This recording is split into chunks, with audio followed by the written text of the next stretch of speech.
batalla que ha fet i que s'ha fet el govern de la Generalitat a convidar un dia sí, un altre també, treballadors de les empreses públiques.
Vaig anar a la mani de l'1 de maig per la tarda i res, una mani normal, portava una càmera per anar filmant, a veure si passaven algunes coses o detencions així una mica dubtoses o secretes fent follon i res, i més o menys anava tranquil·la la mani, no hi havia moltes coses que gravar i tal. Però conforme va avançant, arribem a la zona alta per allà al costat de la Via Augusta, quan puja cap a la Ronda de Dalt i tal, i ja es comencen a col·locar les furgones i comencen les primeres càrregues per darrere. Jo el que passa que ja començava a filmar i no em vaig enterar gaire, i em van començar a enganxar. I després baixaven furgones pels laterals també. Total que ens van enganxar amb un tall i van començar a carregar i ens vam fotre amb un portal. Ens vam quedar allà darrere d'una penya que hi havia, veïns i tal, però res, a l'estona ens van trobar, van apartar els veïns, ens van tirar a terra, ens van començar a pagar i res, jo què sé, mogollon de cops de porra, el colze, l'esquena, malucs, el pitjor la mà, que la tinc tancada per aquí d'aquests dos ossos, aquí, els metacarpianos aquests d'aquí. I res, per la cara. Ens van començar a donar cops. Jo el meu experiència és que jo vaig caure a terra i mentre em anaven pegant em va agafar i em va córrer, posant-me per aquí al coll, em va córrer cap al terra, mentre un peu m'aguantava el cap. I jo sí vaig començar a posar misteri perquè em vaig notar que no podia respirar. I quan vaig començar d'això perquè volia respirar i els altres policies l'animaven i així va durar un rato. Després ja em van posar les coses. D'això, jo estava en completa histèria, i van deixar-li un recoll i van anar a algun cop de tant en tant, cridant insults racistes com «sois como judíos». I a tant tenia a terra i de tant en tant passaven i amb quin escut pagaves? Amb un porro així. Des del principi, el primer que em va pegar no el vaig veure gaire perquè em va agafar per darrere i em va morrar al terra així, i jo tenia el cap així. Em pegat al terra. I llavors allà em va sobrar de cop, no? Perquè a més jo l'intentàvem remoure per respirar, allò ells encara pegaven més. Y un grupo de los que nosotros habíamos creído que eran disturbios porque habían estado rompiendo cristales de autos, comenzó a replegarse hacia el lado izquierdo de la calle. Y bueno, los dejaron ahí fuera y en ese momento nosotros nos dimos cuenta que eran policía secreta.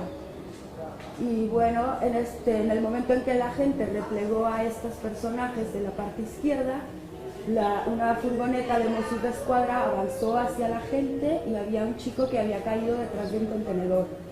La furgo de los Mossos venía hacia el contenedor, así que yo corrí a mitad de la calle a plantarme enfrente para frenarles. Lo único que puse fueron mis manos al frente, ¿sabes? Intentando que detuvieran la furgoneta que venía hacia las personas. No se detenían, llegó un momento en que mis manos quedaron pegadas a la furgoneta, a la tumbona esta que lleva al frente. Yo me quedé allí así, me di cuenta que estaban tomando fotografías del evento otros periodistas y escuché un grito de «ya correrás, perra». Y vi que salía de las personas estas que estaban replegadas. En ese momento yo todavía no sabía muy bien quiénes eran. ¿sabes? Una calle pasó, me he quitado cuando se movió la gente, me quité, me replegué hacia la banqueta y con mi colega fuimos andando, vimos que estaban golpeando a alguien y corrimos hacia allí para tomar imágenes. Estaba mi colega tomando imágenes del suceso cuando apareció un antidisturbios, se escucharon abrir las puertas, apareció un antidisturbios, vino corriendo hacia mí, me dio un puñetazo en la cara y me dijo por héroe, hija puta. Eso fue lo que escuché cuando caigo al piso.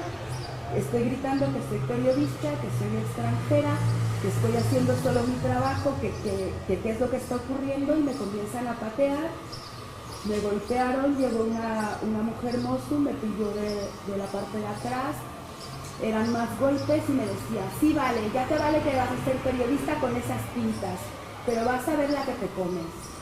De allí me llevaron a un callejón, igual, entero lujo de violencia. Dije que quería médico, no me lo dieron cuando estaba dentro del calabozo.